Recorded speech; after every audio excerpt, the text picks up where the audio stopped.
Good morning to all of you. How are you guys? कैसे हैं आप लोग? ऑल गुड, बढ़िया, बिंदास, ओके।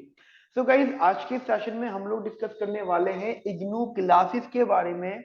और हमारा जो आज का बेसिकली इंपॉर्टेंस रहेगी वो रहेगी हमारे एमए इकोनॉमिक्स, ठीक है, जिसे हम लोग इग्नू में एमईसी के नाम से जानते हैं, that is master of arts in economics, ठीक है। तो वो एमईसी इस तरीके से आपको ये शो हो रहा है। गाइस, आज के सेशन में जो हमारा मेन डिस्कशन पॉइंट्स रहेंगे वो कुछ ये पॉइंट्स रहेंगे जिनके बारे में आज हम लोग बात करने वाले हैं, ठीक है। जैसे आज हम लोग डिस्कशन करेंगे आपके इग्नू में कोर्स स्ट्रक्चर। ध्यान रखना, ऐसा होता है कि जब भी कोई स्टूडेंट इग्नू में एडमिशन लेता है, ठीक है, इग्नू के किसी भी कोर्स की बात करो तो वो इग्नू वाले आपको एक प्रोस्पेक्टस तो डेफिनेटली देते हैं, मतलब वो अपना काम पूरा करते हैं। बट कभी कभी स्टूडेंट्स, कभी कभी, नॉट ऑलवेज, कभी कभी स्टूडेंट प्रोस्पेक्टस को बहुत डिटेल में अच्छे से नहीं पढ़ पाते, इवन इवन सब्जेक्ट के नेम को भी नहीं देख पाते, या उसमें ये भी नहीं समझ नहीं पाते कि कोर सब्जेक्ट कौन से हैं जो कंपलसरी सब्जेक्ट्स हैं, और ऑप्शनल सब्जेक्ट कौन से हैं, और ऑप्शनल सब्जेक्ट में कौन कौन से सब्जेक्ट लेने का क्या बेनिफिट होता है। मतलब प्रोस्पेक्टस को बहुत डिटेल समझ नहीं पाता। तो आज गाइस मैं आपको कोर्स स्ट्रक्चर के बारे में बताऊंगा, यानी थोड़ा सा सब्जेक्ट्स के बारे में बताऊंगा, इग्नू में कितने आपके कंपलसरी होते हैं, कितने ऑप्शनल होते हैं, और कैसे कैसे चीजें रहती हैं, ठीक है। दूसरा गाइस, एक बहुत इंपॉर्टेंट डाउट सबके माइंड में रहता है, क्योंकि आप लोग एमए इकोनॉमिक्स के स्टूडेंट होते हो, ठीक है, you are student of MA economics. तो this is the very important question for all students, that is how to score good marks.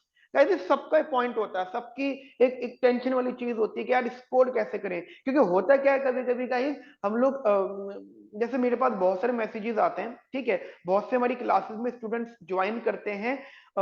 जैसे एग्जाम अगले महीने होना है तो हमें मैसेज करते हैं कि सर मेरे पास सिर्फ एक महीना है, मैं जॉब कर रहा था, कर रही थी, ठीक है। एक स्टूडेंट है, वो अभी उन्होंने भी ज्वाइन किया था एक महीना पहले, और उन्होंने कहा था सर हम जॉब कर रहे थे, तो हम पहले तो मना ही करते हैं कि भैया एक महीने में प्रिपरेशन नहीं हो सकती। बात एक सब्जेक्ट की नहीं होती ना, बात फिर पूरे फर्स्ट ईयर या सेकंड ईयर की होती है, ठीक है। तो पहले तो मना ही करते कि बेटा पॉसिबल नहीं, आप अगले टर्म में दिएगा, ठीक है। लेकिन फिर भी अगर कोई स्टूडेंट इंसिस्ट करता है कि सर प्लीज मेरे पास ये आखिरी साल है, या मुझे इसकी डिग्री को इस्तेमाल करके जॉब लेनी है, मल्टीपल रीजंस होते हैं, ठीक है। तो फिर हम उनको थोड़ी सी स्ट्रेटेजीज बताते हैं, ठीक है। उसमें गाइज स्टूडेंट को हमें पूरा का पूरा टाइम देना होता है, ठीक है। स्टूडेंट को अगर हम कहते हैं कि तुम्हें दिन में 5 घंटे पढ़ना, तो पढ़ना है, तो फिर हम वो बताते हैं how to score a good marks. और वो गाइज सबके लिए होता है, नॉट नॉट उसके लिए कि जो एक महीना पहले पढ़ रहा है, ठीक है, या वो उसके लिए जो पूरे सेशन में पढ़ रहा है। ध्यान रखना, इग्नू में फर्स्ट ईयर और सेकंड ईयर होता है, first year and second year. तो आपके पास नॉर्मल लेवल पे एक एक मतलब एक सब्जेक्ट को पढ़ने के लिए जनरल लेवल पे पूरा एक साल होता है। इग्नू वाले कभी भी आपको एक महीने नहीं देते, इग्नू वाले पूरा का पूरा एक पूरा सेशन देते हैं। तो ठीक है, वो चैलेंजिंग पॉइंट रहता है कि how to score a good marks, तो वो गाइस मैं आपसे डिस्कस अभी करूंगा अपने सेशन में, ठीक है। उसके बाद में गाइस हम लोग डिस्कस करेंगे एग्जाम पैटर्न।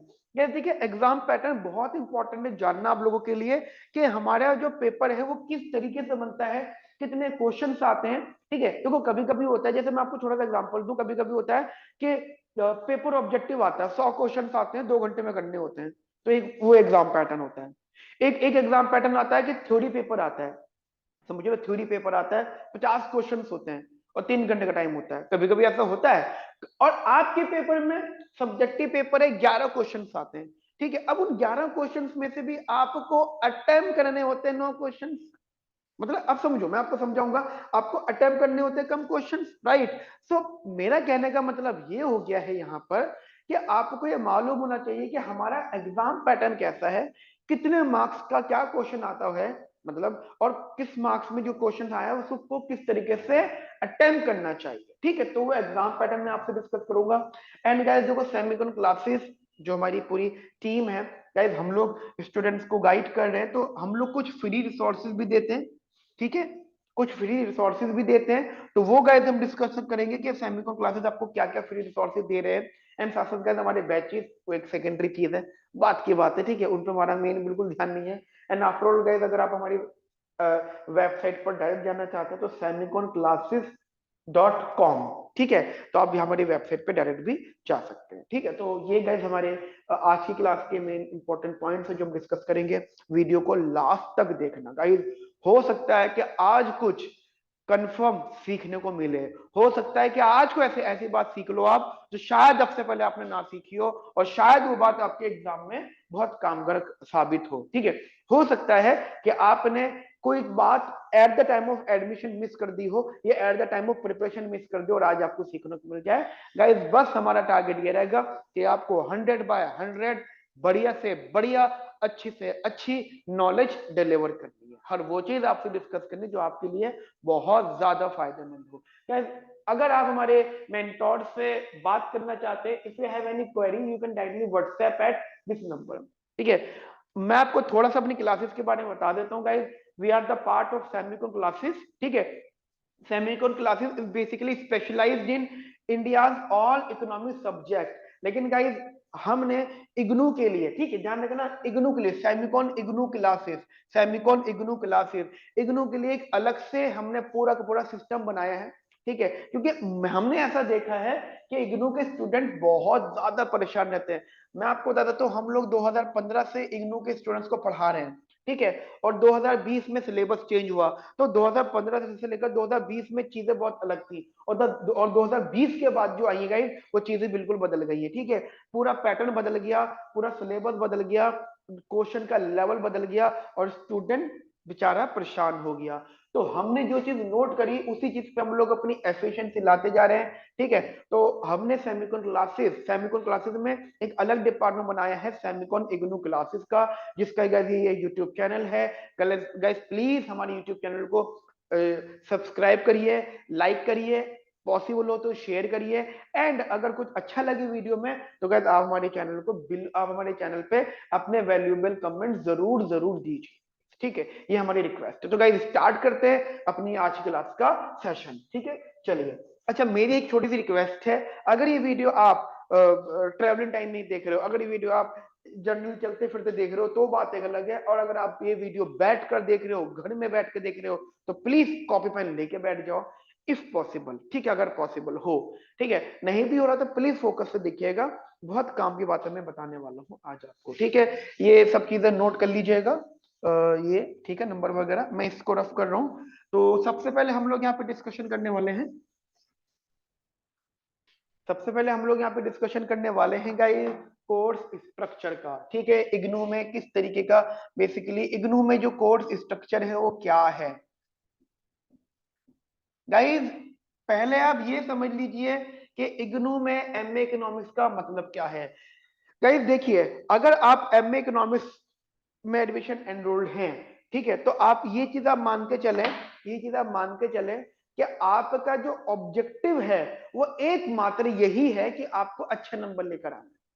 ठीक है, और अच्छे नंबर लाने के लिए आपको पढ़ना पड़ेगा, और पढ़ने से पहले आपको पढ़ने की बातें जाननी पड़ेंगी।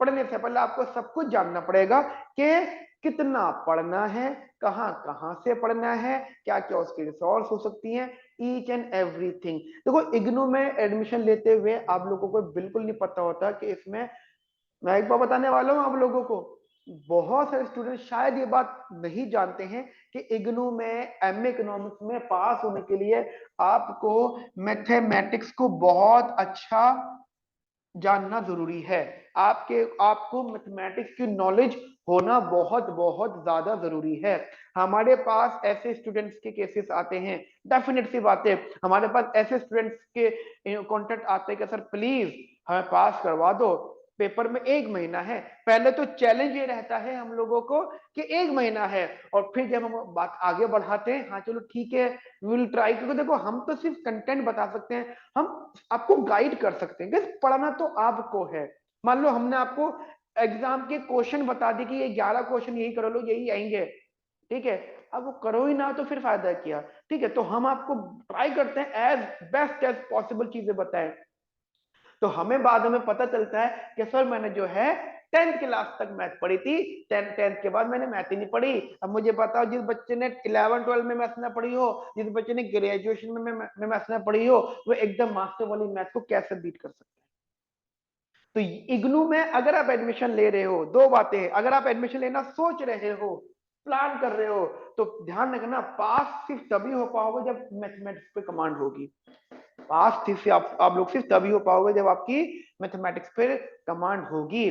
अगर मैं अपने बारे में बताऊं तो गाइस मैं एक आईआईटीशियन हूँ, ठीक है, आईआईटी रुड़की से हूँ, फिर दिल्ली स्कूल ऑफ इकोनॉमिक्स से मैंने मास्टर्स इन इकोनॉमिक्स करा है, ठीक है, उसके बाद मैंने पीएचडी करी है, ठीक है, पीएचडी बेसिकली मेरी परसुइंग है, करी नहीं है, और उन्हीं के बीच में मैंने एक डिग्री और करी है, एमएस इग्नू से एमए इकोनॉमिक्स की।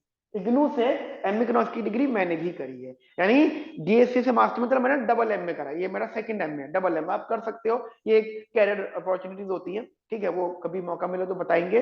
तो डीएससी से करने के बाद में दिल्ली स्कूल ऑफ इकोनॉमिक्स से मास्टर करने के बाद इग्नू से भी मास्टर करी है, एंड फिर मेरी पीएचडी कंटिन्यूस है। तो मैं आपको बताना चाहता हूं, मुझे बहुत अच्छे से मालूम है कि इसमें मैथमेटिक्स कितनी लगती है। बात ये नहीं कि मैथमेटिक्स आती है, बात ये कि मैथमेटिक्स आने के बाद आपको अटेम्प्ट भी करनी है। और मैथ ऐसी नहीं है कि बस आपको 10 क्वेश्चन बता दो आप रेक्टिफिकेशन कर लो, नहीं, एक तो मैथ एक सब्जेक्ट है यहाँ पर, ठीक है, और फिर मैथमेटिक्स का यूज पूरे इकोनॉमिक्स में। तो ध्यान रखना, अगर आप प्लान कर रहे हो कि एम इकोनॉमिक्स करें या ना करें, तो प्लीज इस बात पर फोकस करिएगा, ठीक है। ठीक है, if you want to discuss anything आप हमें इस नंबर पर व्हाट्सएप कर सकते हैं, पहले तो आप ये दिमाग में रखिएगा, ठीक है, आप हमें इस नंबर पर डेफिनेटली व्हाट्सएप कर सकते हैं, बहुत काम के डिस्कशंस आपको मिलेंगे, ठीक है। एक तो बात ये, दूसरी बात ये आ जाती है कि हाँ, अगर आपने मैथमेटिक्स पढ़ी हुई है तो यस गाइस, आप अच्छे नंबर स्कोर करने के लिए एलिजिबल हो। ध्यान रखना, अच्छे नंबर स्कोर करने के लिए भी एलिजिबिलिटी क्राइटेरिया होता है, ठीक है, how to score good marks का पैटर्न होता है, ठीक है। अगर आपने मैथ्स कर रखी है, कमांड है, तो डेफिनेटली, तो कोर्स स्ट्रक्चर में जो इसका बेसिक रिक्वायरमेंट है, ठीक है, सबसे इंपॉर्टेंट रिक्वायरमेंट है, वो गाइस है मैथमेटिक्स की नॉलेज,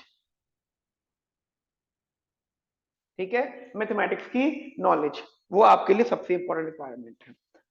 एक एक करके बात करते हैं। कोर्स स्ट्रक्चर में अगर मैं आपको थोड़ा सा बता दूं, तो इग्नू में जैसे 2020 में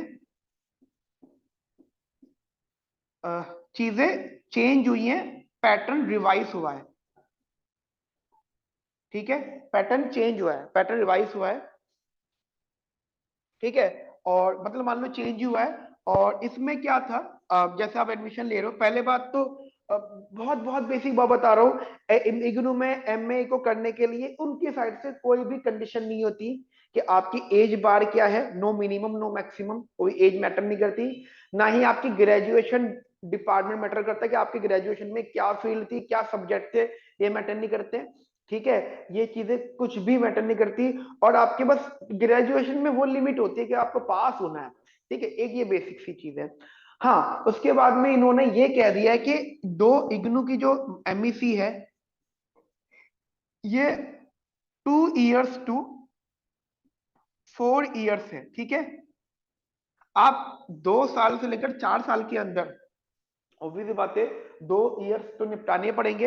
अगर आप इन केस, क्योंकि गाइस ऐसा आप सोचो, इन्होंने 4 साल तक क्यों कर दिया, क्योंकि इन लोगों को पता है कि जो इग्नू से मतलब एमए को कर रहे हैं, इवन इग्नू के सारे कोर्सेज की बात कर रहा हूँ मैं यहाँ पे, उनको पता है कि मास्टर्स में पास होना थोड़ा मुश्किल है, जरूरी भी नहीं है कि आप फेल हो, लेकिन मेरा मानना है कि एमए की बात अगर मैं करता हूँ तो पास होना थोड़ा सा डिफिकल्ट है, तब उन्होंने 2 साल की चीज को 4 साल में कन्वर्ट करा है, ठीक है। पहले ये 5 साल थी, पहले ये 5 साल थी, लेकिन अब ये 4 साल पे कन्वर्ट कर दिए। मैं आपको बता देता हूँ ऐसा क्यों, क्योंकि अगर हम बात करें 2015 से पहले का, तो देखो यूट्यूब बेसिकली 2012-13 के बाद थोड़ा सा फेमस होना स्टार्ट हुआ, तो ये मान के चलो 2012-13 तक इग्नू के बच्चों के पास में कोई भी गाइडेंस नहीं होती थी, ठीक है, जो आसपास के टीचर्स कांटेक्ट करते थे उन्हीं की गाइडेंस हुआ करती थी, जैसे मान लो कोई आसपास कोई टीचर रहता है, उनसे डिस्कस कर लिया, सब पूछ लिया, ठीक है, तो एक ऑप्शन हुआ करता था, अदरवाइज कोई गाइडेंस पैटर्न नहीं था, कोई मेंटरशिप नहीं थी, कोई अगर क्लासेस भी हैं तो बस जो हमारे घर के आसपास है हमें मजबूरन उनके पास पढ़ना होता था, ये टेक्निकल बात बता रहा हूँ मैं। और अच्छे स्कोर, तो वहां पर फेल ज्यादा होते थे बच्चे, ठीक है, स्टूडेंट जो है काफी ज्यादा फेल हुआ करते थे। सो उन लोगों ने फिर 5 साल तक कर रखा, तो उनको पता था कि ये 2 साल का सब्जेक्ट तो है ही नहीं, इसे कम से कम 3 से 4 साल तो चाहिए, 5 साल भी लग सकते हैं कभी कभी। ऐसे केसेस आते हैं हमारे पास, क्या सर ये आखिरी सेशन है, 5वां साल है, ठीक है, 5वां साल है, अब तक फेल होता आ रहा हूँ, आ रही हूँ, पास करवा दो, और 10th तक मैथ पढ़ी, 11 12 ग्रेजुएशन मैथ पढ़ी नहीं, सोचो कितना चैलेंज होता है हम लोगों के लिए। तो हम लोग फिर डील करते हैं, हम मना किसी को नहीं करते, डील करते हैं। तो कमिटमेंट्स होते हैं सारे वहां पे, भैया आपको इतना पढ़ना पड़ेगा, ठीक है। तो एक ये चीज है गाइस यहाँ पर। फिर हाँ, मैं बता रहा था, तो 2015 के बाद में 2015 के बाद में स्टूडेंट्स का फेल रेशियो कम होने लगा, स्टूडेंट का पासिंग रेशियो बढ़ने लगा। अब आप ये कह सकते हो कि यूट्यूब पे कुछ लोगों ने गाइड करना स्टार्ट कर दिया। गाइस यूट्यूब पे काफी लोग हैं गाइडेंस देने के लिए, चीजें समझाने के लिए, लेकिन ध्यान रखना 100% कमिटमेंट यूट्यूब फ्री में आपको नहीं देने वाला। मतलब अभी मान के चलें कि अगर आप इग्नू का सारा कोर्स और हाउ गुड मार्क्स, मतलब 80% आउट ऑफ 100 सिर्फ यूट्यूब के फ्री रिसोर्स से स्कोर कर लोगे, क्वालिफाई कर लोगे, तो नहीं, ये नहीं है, ये गलत है, ये बहुत गलत गाइडेंस होगी। अगर मैं आपको बोलता हूँ कि बेटा यूट्यूब से सारा पढ़ लो, ना, बिल्कुल ना। यूट्यूब बहुत कुछ नॉलेज देगा नहीं, हाँ यूट्यूब शुरू करवा देगा। यूट्यूब पे बहुत लोग हैं जिन्होंने बता रखा है, इवन हम भी यूट्यूब पे हैं, सब लोग हैं जिन्होंने सब्जेक्ट के बारे में डिस्कस कर रखा है। बस शुरुआत होना एक अलग चीज होती है, और सिलेबस का एंड होना अलग अलग बात होती है। और इफेक्टिव लेवल पे, ठीक है, कुछ टीचर्स की मैंने वीडियो कभी कभी देखी, तो वो इग्नू की जो बुक्स होती हैं, जो कलर्ड बुक्स वो लोग भेजते हैं आपको, ठीक है, उसी की पीडीएफ ओपन कर लेते हैं, उसको रीड करते हैं। यार वो इग्नू की प्रिपरेशन ऐसा नहीं होनी है, रीडिंग नहीं होनी है। मैं बता रहा हूँ आपको, बहुत कुछ अलग है, जब आप देखोगे पढ़ोगे तो पता लगेगा आपको, ठीक है। तो एक ये पैटर्न है। और अगर मैं आपसे डिस्कशन करूं तो गाइस यहाँ पे हमारे पास में इग्नू में कोर्स स्ट्रक्चर में 2 इयर्स हैं, ठीक है, प्लीज आप समझिएगा ध्यान से। इग्नू में आपके कोर्स स्ट्रक्चर में 2 साल है, first year and second year, first year and second year, first year and second year. Guys ध्यान रखना, first year and second year, एक बहुत इंटरेस्टिंग बात मैं आपको अभी सबसे पहले बता देता हूँ, शायद बहुत कम बच्चों को पता है, बहुत कम स्टूडेंट्स को ये बहुत इंटरेस्टिंग बात पता है। वो ये गाइस कि आपने मान लो एग्जाम्पल दे रहा हूं, आपने 2023 में एडमिशन लिया, ठीक है, इग्नू में। आपके बाद में से आपके आपने जून सेशन में एडमिशन लिया, ठीक है। अब आप 2024 के जून सेशन में एग्जाम दोगे फर्स्ट ईयर के, ठीक है, ये तो बात कंफर्म है, ठीक है। यानी 2023 जून में एडमिशन लिया, 2024 जून में आप एग्जाम दोगे फर्स्ट ईयर के, ठीक है। आपको पता है, मैं आप लोगों को बताना चाहता हूं, आपको पता है कि आप जर्नल लेवल पे आप अपना सेकेंड ईयर कब दे सकते हो? आपके माइंड में आ रहा होगा कि सर हम अपना सेकेंड ईयर 2025 में देंगे, जून में। हाँ दोगे, तब तो देना ही है। लेकिन मैं आपको बता देता हूं, आप एक काम ये भी कर सकते हो कि आप 1 साल पूरे होने के बाद, यानी 1 ईयर आपको हो गया, आप इसके बाद में 6 6 महीने बाद पेपर दे सकते हो। यानी आप चाहो तो आप अगले अगले पेपर दो। ऐसा होता है हमेशा कि जैसे आप पहले साल के पेपर दे रहे हो, और कुछ कुछ बच्चों की मे भी कभी कभी बैक आ जाती है। मैं आपको बहुत कुछ सिखाने वाला हूँ आज, वीडियो लंबी जरूर हुई थोड़ी सी, लेकिन देखना जरूर, इतना कुछ सीखोगे आप, इतना कुछ सीखोगे गाइस, जिंदगी में नहीं भूलोगे। और ये मेरी गारंटी रहेगी कि बोलोगे कि हाँ यार कुछ सीख के गए सर की साइड से, ठीक है। देखो, इग्नू में अगर आप फर्स्ट ईयर में एग्जाम दे रहे हो, मे भी किसी में बैक आ गई, तो उसके लिए आपको पूरा 1 साल इंतजार नहीं करना। आप आने वाले 6 महीने बाद, यानी जून के बाद जो दिसंबर सेशन आते हैं दिसंबर में, आप तब भी पेपर दे सकते हो, आप तब भी पेपर दे सकते हो, you are eligible. After 1 year you are eligible for for half yearly exam pattern, ठीक है। 1 साल के बाद आप हाफ ईयरली पैटर्न में एग्जाम दे सकते हो। तो ये चीज आप समझ के रखिएगा। इसके बारे में किसी को डिस्कशन करना तो बिल्कुल मैं डिस्कशन आपसे करूंगा, ठीक है। You can basically eligible for your exam, लेकिन पहला साल निपटाने के बाद, आफ्टर 1 ईयर, ठीक है। एक बात होगी, और एक बात मैं आपको और बताना चाहता हूँ, कोर्स पहले मैं इसके बारे में, सब्जेक्ट के बारे में से सबसे पहले बता देता हूं आपको। यहाँ पर फॉर पास आपको मिनिमम 40% लाने हैं, ठीक है। 40% to 60% आप पासिंग पे हो, एंड मोर देन 60% प्लस आप ऑब्वियस बात है एक डिवीजन पढ़ो, ठीक है, मतलब अच्छी बात है। तो आप भी बात मान के चलिएगा, ये पैटर्न्स हैं। अगर आपको लगता है, अगर आपको लगता है कि सर मेरी इस सब्जेक्ट में प्रिपरेशन हल्की है, अगर आपको लगता है कि सर मेरी सब्जेक्ट में प्रिपरेशन हल्की है। जैसे मैं आपको छोटा सा एग्जांपल देता हूँ, मेरे पास जो स्टूडेंट का एक अभी कॉल आया था, अभी मैंने आपको बताया ना बहुत सारे स्टूडेंट ज्वाइन करा है, तो अभी एक जो था वो जॉब कर रही है, और अब आप यकीन नहीं करोगे, बहुत डिसेंट लेवल पे जॉब कर रही है, मतलब एक एमएनसी में है, बहुत अच्छी जॉब पर, ठीक है। और ऑब्वियसली बात है वो ग्रेजुएशन इकोनॉमिक्स ऑनर्स से दिल्ली यूनिवर्सिटी से। मैं नाम लूंगा किसी का भी, देखो पब्लिकली किसी का भी नाम नहीं लेना चाहिए, ठीक है, मैं नहीं ले रहा नाम, लेकिन फिर मैं ऐसे आपको बता रहा हूँ एग्जाम्पल के तौर पर। तो वो उनकी इनकम बहुत अच्छी है, बस वो इसलिए कर रही है मास्टर से डिग्री बन जाए उनकी। कहते सर 1 महीना है, मैं ठीक है। कहते सर 5 पेपर्स हैं, 1 महीना 5 पेपर से और पढ़ा कुछ भी नहीं। ठीक है, अगर आपके पास मैथ की नॉलेज भी तब भी पढ़ाना तो है ही। तो 5 पेपर और प्लस जॉब छुट्टी में लूंगी नहीं, मतलब 1 महीना है, टेक्निकली मेरे पास सैटरडे संडे है, और शाम को मैं जितना पढ़ सकती हूँ कैपेसिटी उतना पढ़ूंगी, यानी मोर और लेस मेरे पास में 1 महीने का शाम का टाइम है, और 1 महीने में जो 8 सैटरडे संडे आएंगे, यानी 4 हफ्तों के 8 सैटरडे संडे जो आएंगे वो हैं। और मुझे सब्जेक्ट कितने करने हैं, 5। तो हमने उनको सजेशन किया, बेटा एक बात समझ लेना, अगर आप पढ़ तो लो 5 पेपर, ठीक है, प्रिपरेशन तो कर लो।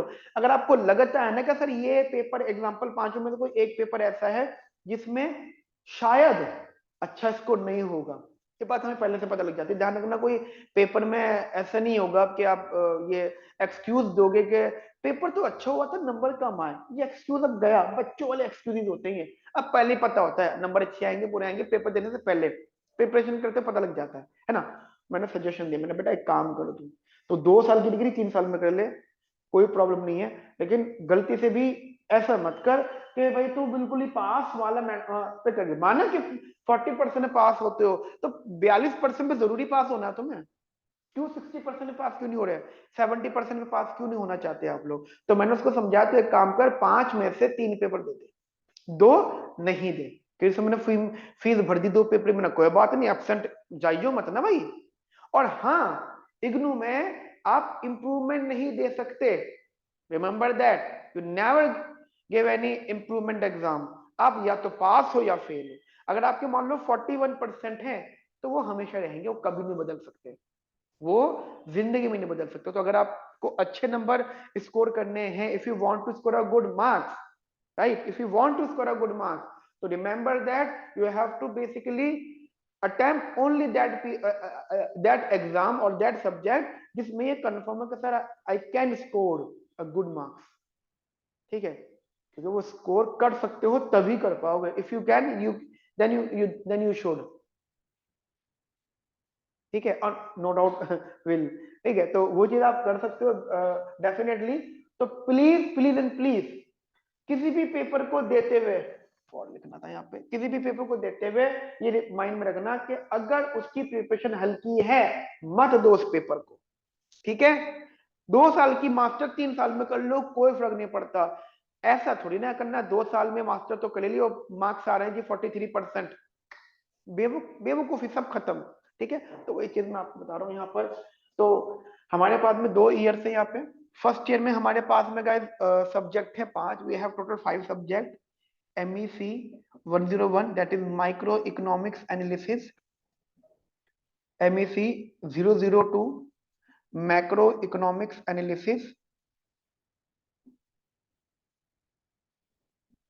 ठीक है, एंड MEC 103, ठीक है, MEC 103 that is quantitative mathematics, नाम उसका मैथमेटिक्स रहेगा लेकिन उसको क्वांटिटेटिव मेथड से इकोनॉमिक्स बोला जाता है, क्वांट्स, ठीक है, उसमें। उसके बाद में MEC 004 दैट इज ग्रोथ। ये बहुत मैं आपको टेक्निकल नेम लिखवा रहा हूँ, टेक्निकल मतलब जब आप पढ़ाई करोगे ना तो आपको पता लग जाएगा, हाँ यार ये इतना बड़ा नाम क्यों लिख दिया उन्होंने, छोटा नाम भी तो हो सकते हैं, जैसे जैसे हमारा इतना हम लोग इतने बड़े बड़े नाम होते हैं एग्जाम्पल है ना, जैसे तो हम लोगों को पता होता है यार छोटा नाम रख लो तो बात वही होगी, जैसे हमारे घर के निकनेम लगे हुए होते हैं, तो निकनेम मान के चलो, ठीक है। ऐसी MEC, पहले ये 105 था, अब ये 205 हो गया, तो हो सकता है कुछ स्टूडेंट 105 क्यों, 005 भी था 2020 से पहले, तो शायद 005 वाला तो अब नहीं होगा कोई भी, शायद कोई हो तो एक अलग बात है। अब ये 105 है, था थोड़े दिन, एक साल पहले तक, ये हर दूसरे साल सिलेबस बदलता है इसका, तो ठीक है। अब ये 205 हो गया, कुछ नहीं है, that is economic policies, Indian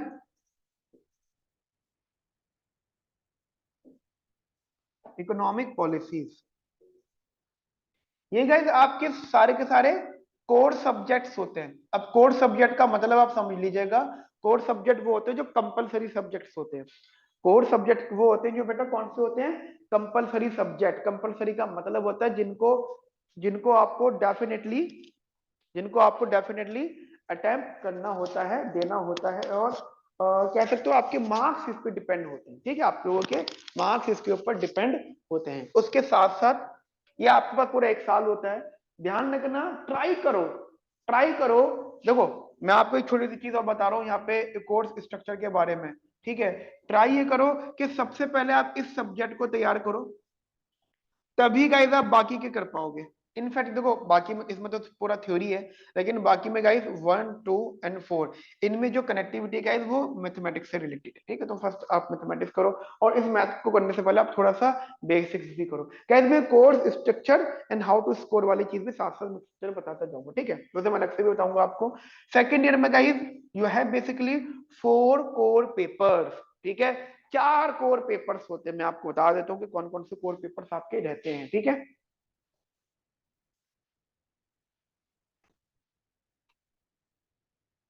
so guys आप लोगों के पास में सेकंड ईयर में 4 कोर सब्जेक्ट है। कौन कौन से मैं आपको बता देता हूँ। वैसे इनके ना कोड नेम याद रखिएगा आप। ये कोड नेम इसलिए भी याद रखना कि कहीं पर अगर आपको कोई रिसोर्स दिख रही है या कुछ कंटेंट दिख रहा है तो आपको कोड नेम याद रहे। तो इसके बाद का जो कोड नेम है दैट इज MEC 106। ध्यान रखना, कुछ लोगों का ये 006 हो सकता है और कुछ लोगों का 106 है, तो ज्यादा फर्क नहीं है। बस एक दो टॉपिक चेंज हुए हैं, जैसे कि इसमें भी कुछ ज्यादा फर्क नहीं होगा, एक दो टॉपिक। तो जब ये सिलेबस बदलते हैं तो पूरा पैटर्न नहीं बदलते हैं। ठीक है, थोड़ा बहुत चेंज करते हैं। तो ये पहले 006 था, अभी 106 है। कुछ फर्क नहीं है, सब कुछ सेम है। बस एक दो जगहों पे, जैसे मैं आपको एग्जांपल दूं, जैसे इसका नाम ही क्या है, पब्लिक इकोनॉमिक्स। अब पब्लिक इकोनॉमिक्स है बेटा, तो पब्लिक इकोनॉमिक्स में तो पब्लिक फाइनेंस है। अब जैसे इसमें आप एक टॉपिक पढ़ोगे जीएसटी। अब जीएसटी का पैटर्न तो बदला है ना, सबको पता है कि जीएसटी का पैटर्न बदला है। अब जब जीएसटी का पैटर्न बदला है तो क्या ये बात बाहक नहीं है, कि क्या ये बात जरूरी नहीं है कि ये अपने जीएसटी का जो बदला है उसको चेंज करे। तो उन्होंने क्या करा, ऐसे जैसे कुछ आर्टिकल्स है, इनको बदलने की वजह से इन्होंने इसका नाम 106 कर दिया। पहले 006 हुआ करता था, बस इतना फर्क है। ठीक है, उसके बाद में MEC 007 that is international economics. ठीक है, international economics, MEC 007 international economics, MEC 007 international economics. तो ये गाइज एक सब्जेक्ट है। ठीक है, उसके बाद में आया है MEC 108 that is economics of social sector, economics of social sector and environment. ठीक है, ये गाइस MEC 108। कुछ लोगों का ये 008 हो सकता है, कुछ का 108। ध्यान रखना, जब ये सिलेबस इन थ्योरी वाला सिलेबस बदलता है तो वो डेटा बदलता है, ईयर। ठीक है, अब हो सकता है इसमें 008 में पुराना आर्टिकल चल रहा था और वो आर्टिकल एडिट हुआ, डेटा एडिट हुआ, क्योंकि हर चीज अब जैसे इन्वायरमेंटल है। अब इन्वायरमेंटल का तो आपको पता होगा, एक इसमें हर 3-4 सालों में 5 सालों में मीटिंग्स बैठती हैं। ठीक है, how to basically secured our environment. ठीक है, how to protect our environment, तो उस पर नई नई पॉलिसीज बनती हैं। तो ऑब्वियसली बातें बदलना तो जरूरी है। ठीक है, उसके बाद में गाइस यहाँ पे 4 जो कंपलसरी सब्जेक्ट है that is 109 that is research methodology. ठीक है, ये आपका 4 कोर सब्जेक्ट हो गए। ठीक है, ये आपके कोर सब्जेक्ट से गाइस ध्यान रखना। कोर सब्जेक्ट का मतलब होता है, अगर आपको आइडिया हो, देखो ना, इन सबको जब आप सब्जेक्ट दोगे तो इनका इन सबके जो मार्क्स है यानी क्रेडिट आप कह सकते हो, क्रेडिट वो फिक्स होते हैं, 6 और 6। तो आप 5 से 30 एंड 24 यानी इट्स 54। ठीक है, तो आपको ये 54 क्रेडिट्स आपको कोर सब्जेक्ट से लेने हैं।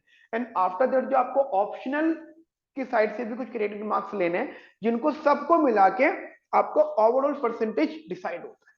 ठीक है। अब यहाँ पे आपको मैं आपको बता देता हूँ, सेकंड ईयर में जो जो सब्जेक्ट आपको ऑफर किए जा रहे हैं बेटा, जो जो सब्जेक्ट आपको ऑफर किए जा रहे हैं उनमें बहुत सारे सब्जेक्ट है। जैसे हमारा एक सब्जेक्ट है इकोनोमेट्रिक्स। मैं ऑप्शनल सब्जेक्ट बता देता हूँ, वैसे मैं आपको सजेशन दूंगा। ऑप्शनल सब्जेक्ट है कि इकोनोमेट्रिक्स, सुनना ध्यान से, इकोनोमेट्रिक्स, एक है एक्चुअल साइंस, ठीक है, एक इकोनोमेट्रिक्स एक एक्चुअल साइंस है, एक आपका फाइनेंशियल इंस्टीट्यूशंस एंड मार्केट्स है, और एक आपका डेवलपमेंट इश्यूज है। ठीक है, मैं रिपीट कर रहा हूं, इकोनोमेट्रिक्स मैं लिख देता हूं आपको, शायद थोड़ी क्लियरेंस हो जाएगा यहाँ पे। ठीक है, स्पेस है हमारे पास।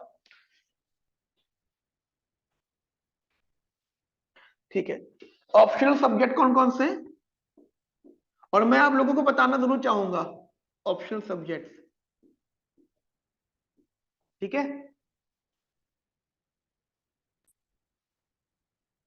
ऑप्शनल सब्जेक्ट में सबसे पहले सब्जेक्ट आया है MECE001।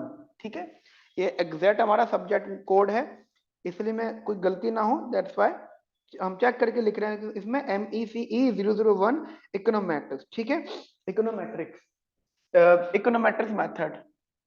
अब कुछ स्टूडेंट्स बड़े इंटरेस्टिंग क्वेश्चन पूछते हैं। देखो गाइस, अगेन इग्नू में मास्टर्स आप कर रहे हो, क्या आप 40-50% तक रहना चाहते हो? टेक्निकल बात बताना। नहीं, आप 40-50% तक रहना नहीं चाहते। अगर आप 70-80% टच करना चाहते हो, ठीक है, तो आपको उन सब्जेक्ट को पढ़ना पड़ेगा जिनमें अच्छे नंबर स्कोर हो सकते हैं। तो econometrics is one of them. अब कुछ बच्चे मानते हैं कि सर इकोनॉमेट्रिक्स तो बहुत टफ है। हाँ टफ है, बट ये कैसा था फिर, इसकी टफनेस इस पे डिपेंड है। अगर आपको ये टफ लगने मतलब लेने से पहले, इस सब्जेक्ट को लेने से पहले अगर आपको कोई ये गाइड कर रहा है, ये कह रहा है कि भाई इकोनॉमेट्रिक्स बहुत टफ है, पहली बात तो उसको खुद को नहीं आता होगा। अब अगर आप ऐसे बंदे से पूछ रहे हैं जिसने खुद एमए इग्नू से एमए को नहीं करी, या खुद इकोनॉमी डिपार्टमेंट का नहीं, आई एम द पर्सन जो दिल्ली स्कूल ऑफ इकोनॉमिक्स से मास्टर्स है and pursuing PhD from Delhi school of economics, and IGNOU से भी मास्टर्स हमने करी है। क्यों? इग्नू को पढ़ाने से पहले इग्नू को समझना जरूरी है। राइट, इग्नू को पढ़ाने से पहले इग्नू को समझना जरूरी है। ऐसा ना हो कि बस मजे मजे में पढ़ा दें। ठीक है, तो econometrics I agree to all the small teachers, ठीक है, लिटिल टीचर्स, ठीक है, लेकिन मैं ये कहूंगा अगर ये टफ है तो इसके बारे में क्या ख्याल आते हैं एमईसी 103 के बारे में? क्योंकि क्योंकि अगर आपने इसमें पास हो गए, अगर आप मैथमेटिक्स वाले सब्जेक्ट में पास हो गए, ठीक है, अगेन पास 42% होना चाहते हो, बात पास होने की नहीं है, बात है to score a good marks. मैंने बताया ना how to score a good marks discussion चलेगा। You you if you want to score a more than 60%, then फिर इसके अंदर अच्छा पढ़ना पड़ेगा यार। फिर बोलूंगा 2 साल की मास्टर 3 साल में कर लो, कोई फर्क नहीं पड़ता इस बात से। लेकिन डिग्री में जो मार्क्स है, क्योंकि गाइस वो जिंदगी भर मार्क्स रहेंगे, चौड़ में दिखाओ तो पाओगे। माना कि जॉब नहीं करेंगे, अगर और जॉब करने से तो बात ही खत्म होती है। ठीक है, जॉब करनी है, ठीक है, ध्यान रखना ये चीज। इकोनोमेट्रिक सब्जेक्ट मेरे हिसाब से लेना अच्छी बात होती है आपको, लेकिन फिर भी मर्जी है आपकी, 2 सब्जेक्ट लेने तो आप कोई भी 2 सब्जेक्ट ले सकते हो। ठीक है, एक आपका ये सब्जेक्ट है, उसके बाद में आपका एक दूसरा सब्जेक्ट आता है that is MECE003, that is actual science. ठीक है, MECE003, ठीक है, दैट इज एक्चुअल साइंस। ध्यान में अगेन गाइस ये थोड़ा ठीक ठाक है। तीन आपको 2 लेने, 4 में लिखने वाला हूं। उसके बाद में आपका एक सब्जेक्ट आएगा यहाँ पे that is MECE004, that is financial institution and market. MECE004 financial institutions and markets. ठीक है, and fourth one, no doubt is, fourth one is, वैसे तो बहुत सारे हैं लेकिन इसमें जो काम का सब्जेक्ट है that is our double MECDSE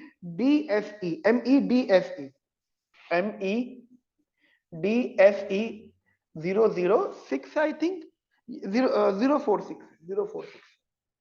046 that is development.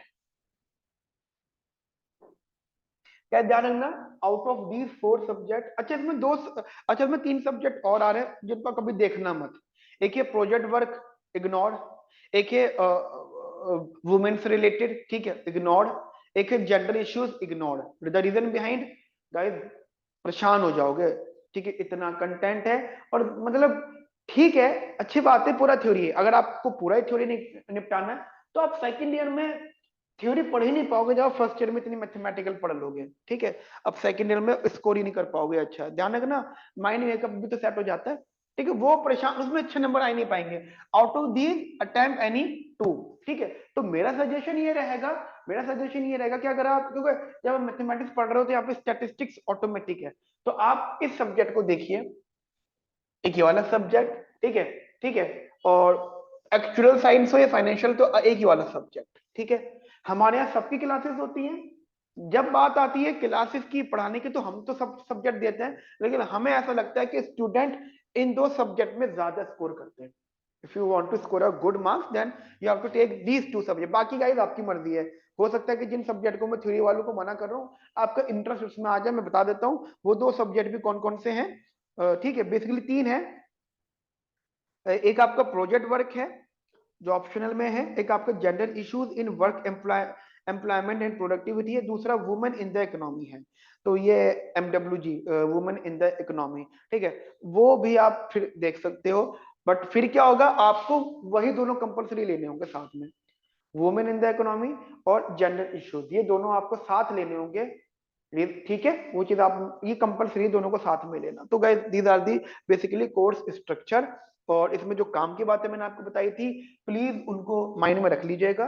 वो काम की बातें कुछ इस प्रकार हैं गाइस, वो काम की बातें कुछ इस प्रकार हैं, कैसी, आप समझिएगा कि एक तो मिनिमम 40% का वेटेज, मतलब ये सब चीजें हटा दो, मिनिमम 40% आपको लाने हैं फॉर द पास होने के लिए।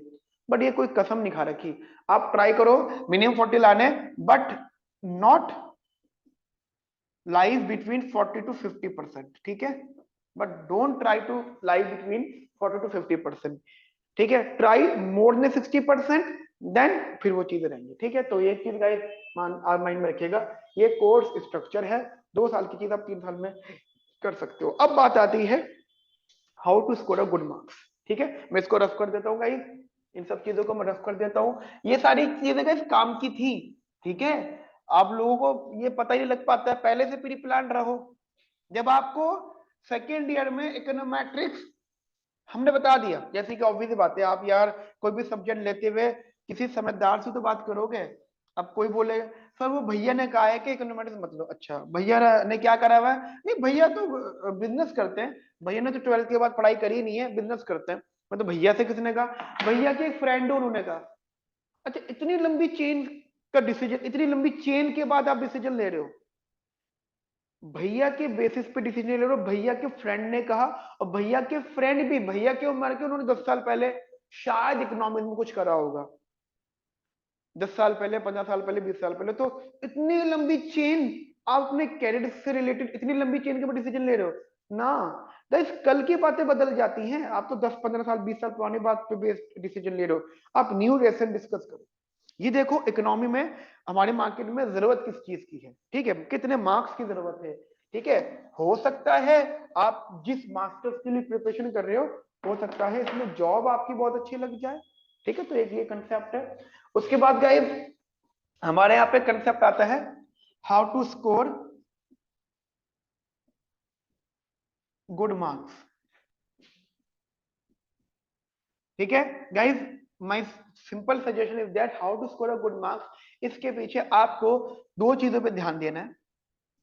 एक गाइस आपको अपनी बेसिक्स को स्ट्रॉन्ग करना है, और बेसिक स्ट्रॉन्ग करने के लिए ध्यान रखना, थ्योरी पढ़ने के लिए कोई बेसिक्स की जरूरत नहीं होती, ठीक है। तो अगर आपको माइंड में आ रहा है कि सर थ्योरी सब्जेक्ट है, क्या सर सबके लिए करना होता, नहीं, थ्योरी सब्जेक्ट के लिए कोई बेसिक की जरूरत नहीं है। आपको बेसिक स्ट्रॉन्ग करने हैं, वो भी किस सब्जेक्ट के, मैथमेटिक्स के, ठीक है। ये सबसे ज्यादा इंपॉर्टेंट रहेगी। अगर आपने मैथमेटिक्स के बेसिक स्ट्रॉन्ग कर लिए, मान लो आपके पास में 3 महीने हैं एग्जाम के लिए, तो आप पूरा 1 महीना मैथ्स के बेसिक्स पर लगा दो, और पढ़ना क्या है वो हमें, आप हमें बताओ, हम बताएंगे आपको क्या पढ़ना है, या यूट्यूब पे और हमने वीडियो डाली हुई है वो देखिएगा, ठीक है। ये एक तरीका है, सबसे पहले बेसिक स्ट्रॉन्ग करो। दूसरा तरीका ये है कि आप अपना एग्जाम पैटर्न जानो। अब मैं अगर आपको एग्जाम पैटर्न बता देता हूं how to score a good marks में, आप वो भी साथ साथ समझ लीजिएगा यहाँ पे। एग्जाम, वैसे एग्जाम पैटर्न जानो, एग्जाम पैटर्न अगले बार में बता देता हूं मैं आपको, ठीक है। पहले ये देख लेते हैं, आप एग्जाम पैटर्न जानो कि एग्जाम पैटर्न है क्या, और कितने क्वेश्चंस आ सकते हैं, ठीक है। और दूसरा, आप गाइस हमारे चैनल को फॉलो करते रहो, ठीक है। फॉलो आवर चैनल, ठीक है, जहां पे हम लोग आपको रेगुलर बेसिस पे इंपॉर्टेंट डिस्कशंस करते रहेंगे, ठीक है। एक क्योंकि जब मैं कहता हूं कि फॉलो करो तो इसका मतलब ये हो जाएगा कि हम यहाँ पे आपको बताएंगे कि इंपॉर्टेंट टॉपिक्स कौन कौन से, जैसे एग्जांपल हम यहाँ बताएंगे कि इंपॉर्टेंट टॉपिक्स कौन कौन से हैं। Always try to focus on important topic firstly. जैसे जैसे मैं आपको एग्जांपल दूं, एक सब्जेक्ट है एमईसी 101 माइक्रो इकोनॉमिक्स, इसकी वजह से अलग से वीडियो बनेगी, डोंट वरी अबाउट दैट, इसकी वीडियो अलग से बनेगी। तो माइक्रो इकोनॉमिक्स एमईसी 101 है। अब उसमें आपको पता होना चाहिए कि टोटल 26 यूनिट्स हैं, ठीक है। 26 यूनिट्स हैं, 26। क्या लगता है 26 के 26 पढ़नी है आपको? नहीं, मुश्किल से 10 से 12 यूनिट्स को पढ़ना है आपको, मैक्सिमम 10 से 12 यूनिट्स को पढ़ना है, and you can score good marks. क्योंकि जो क्वेश्चंस आते हैं वो उन्हीं में कहीं ना कहीं घूम जाएंगे। अभी मैं आपको एग्जाम पैटर्न में बताऊंगा तो शायद उससे भी आपको क्लियर हो जाएगा how to score a good marks. And after that, please don't trust on, मैं रिपीट कर रहा हूं, please don't trust on IGNOU books.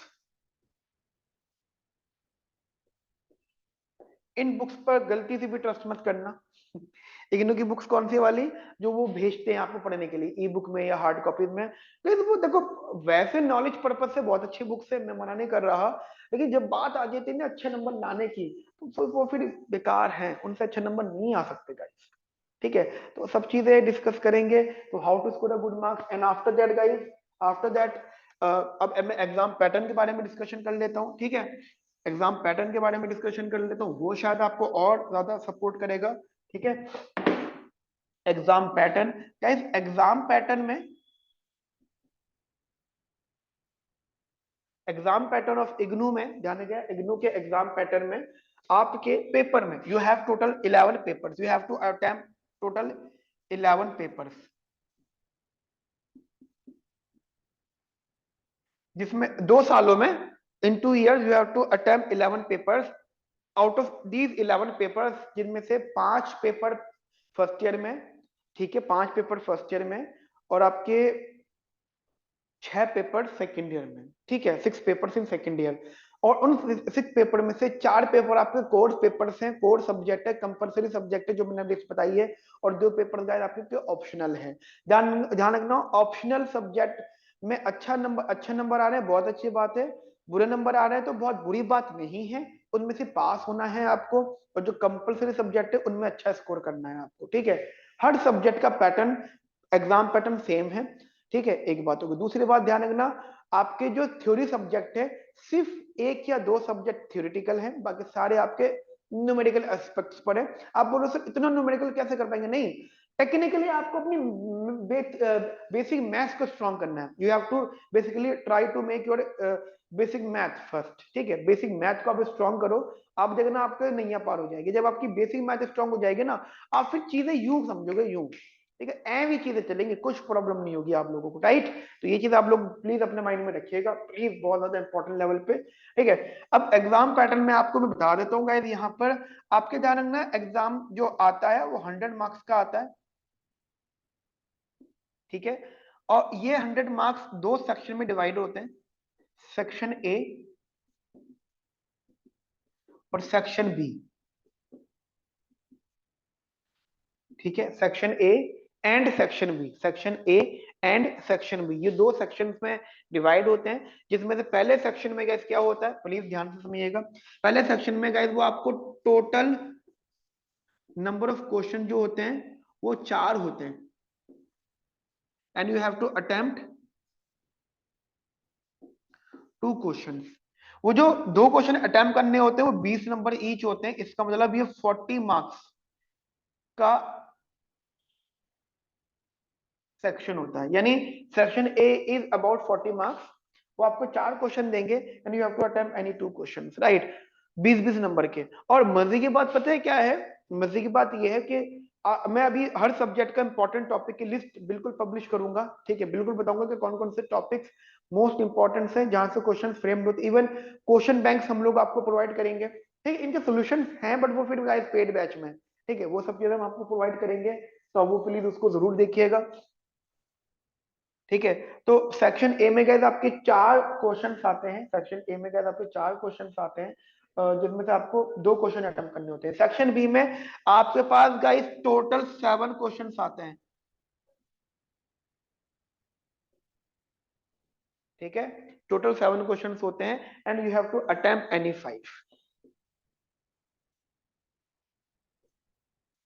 5 question. 40 number यहाँ पर आ गए, ठीक है। आपके 40 नंबर यहाँ पर आ गए। और आपको ध्यान रखना, ये 5 क्वेश्चन अटेम्प्ट करने होते हैं और each question is of 12 marks. Each question is of 12 marks. Her question जो होता है आपका 12 नंबर का होता है, तो अराउंड अराउंड ये 60 मार्क्स का आपका ये क्या हो गया मेरे बच्चा, ये आपका सेक्शन बी हो गया, ठीक है। ये आपका 60 मार्क्स का सेक्शन बी हो गया। और मैं आपको बड़ी अच्छी बात बताता हूँ गाइस, आप ध्यान से समझिएगा। 4 क्वेश्चन आएंगे, 2 छोड़ने हैं, 2 अटेम्प्ट करने हैं। 7 क्वेश्चन आएंगे, 2 छोड़ने हैं, 5 अटेम्प्ट करने हैं। एक टेक्निकल बेसिस पे आपको जो पेपर आ रहा है वो 20, अगर मैं यहां से मल्टीप्लाई करूं 80 मार्क्स, और ये 7 को इंटू 12 से मल्टीप्लाई करें, ठीक है, अराउंड अराउंड 84 मार्क्स, ठीक है। तो 80 और 84 marks, it is about 164 marks.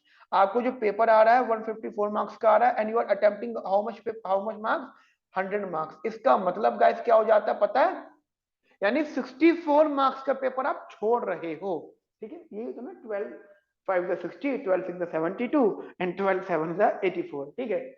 84, और ये 4 क्वेश्चन में आएंगे 20 मार्क्स के 80। मैं कहना चाहता हूँ आउट ऑफ 164 मार्क्स के पेपर में you have to attempt 100 marks का paper and after that you have to score, try to score more than 60%, ठीक है। 60% से ज्यादा स्कोर करना है। तो आपको 100 में से 60% स्कोर नहीं करना, आपको मतलब 60% कह रहा हूं, आपको 164 मार्क्स में से 60 मार्क्स स्कोर करने मिनिमम। तो क्या टफ है ये? बिल्कुल नहीं, बिल्कुल टफ नहीं है। मुझे ऐसा लगता है कि अगर आपको सही गाइडेंस दी जाए, अगर अगर आपको सही तरीके से उससे समझाया जाए, तो शायद आप बहुत अच्छे मार्क्स स्कोर कर सकते हो, ठीक है। बहुत अच्छे मार्क्स आप स्कोर कर सकते हो, ठीक है। तो गाइस इसको, ये सेशन हमारा ये वाला है। अब इसमें जो 1-2 बातें इंपॉर्टेंट है वो मैं आपको यहाँ पे समझा देता हूँ, ठीक है। ये एग्जाम पैटर्न था। अब गाइस यहाँ पे कुछ हमारे फ्री रिसोर्सेज हैं, प्लीज फ्री रिसोर्सेज की तरफ ध्यान दीजिएगा। फ्री रिसोर्सेज, फ्री रिसोर्सेज में गाइस देखिए हम लोग क्या क्या आपको प्रोवाइड कर सकते हैं यहाँ पर। फर्स्ट ऑफ ऑल गाइस हमारी एक वेबसाइट है एंड एक एप्लीकेशन है। वेबसाइट नाम है www.semiconclasses.com। ये हमारी डिस्क्रिप्शन में इसका लिंक है, semiconclasses.com, ठीक है। हमारी एक एप्लीकेशन है दैट इज सेमिकॉन क्लासेस, ठीक है। एप्लीकेशन सेमिकॉन क्लासेस है। हमारा मेल आईडी है that is Semicon classes @gmail.com, ठीक है। बाकी और भी चीजें गाइस वो डिस्क्रिप्शन में आपको देंगे। हम आपको यहाँ पे गाइस ध्यान रखिएगा, हमारी वेबसाइट पर आप प्लीज हमारी वेबसाइट पर जरूर जाते रहिएगा, ठीक है। वहां पे हमेशा आपको कुछ ना कुछ काम का मिलेगा। वहां पे ध्यान रखिएगा, स्टडी मटेरियल जो इग्नू वाले ही आपको देते हैं, देखिए इग्नू वाले आपको देते हैं, आप उसको सेव रखते हो बार बार। हमने आपके लिए यहाँ पर स्टडी मटेरियल प्रोवाइड करा दिया, ठीक है। स्टडी मटेरियल आप लोगों के लिए, आपके पास, आपको हम नोट्स प्रोवाइड यहाँ पे असाइनमेंट्स प्रोवाइड कर रहे हैं, ठीक है। और कुछ आपको बेसिक वीडियोस प्रोवाइड कर रहे हैं, प्लस कुछ बेसिक रेफरेंसेस देंगे,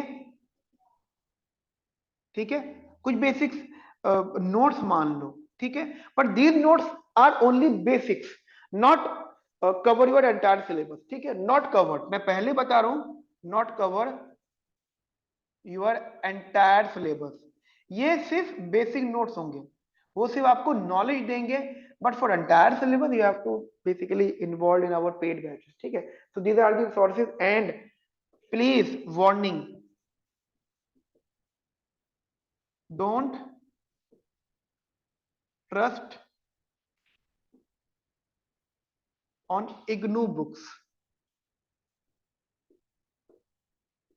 अब बोलो सर ये क्या बात कर रहे हो, इग्नू बुक्स पे ट्रस्ट ना करें तो फिर किस पे ट्रस्ट करें?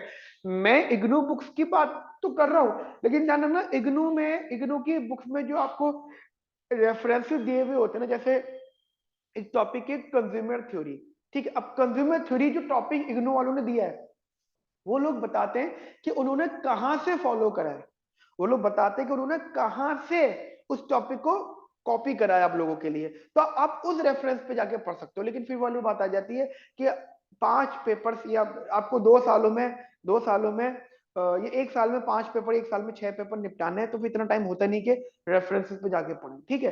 तो वो चीज हम आपको प्रोवाइड करेंगे, और एक चीज हम आपको और देने वाले हैं, दैट इज क्वेश्चन बैंक्स, ठीक है, these are the things. And after that guys हमारे कुछ पेड बैचेस हैं, वो आप उनकी जरूरत अभी है नहीं, आप पहले इतना करना स्टार्ट करो। वगैरह आप हमारी फैमिली को क्लासेस की वेबसाइट पे जाइए, वहां पे आपको शायद आपके काम का कुछ ना कुछ डेफिनेटली मिलेगा। And if you want to discuss anything with us, then guys please feel free to discuss at this number, ठीक है। Okay guys, have a nice day, thank you, hope so आपको ये सेशन अच्छा लगा होगा, कुछ काम का लगा होगा, और गाइस ये सेशन आप प्लीज अपने फ्रेंड्स से जरूर शेयर करिए। Thank you guys.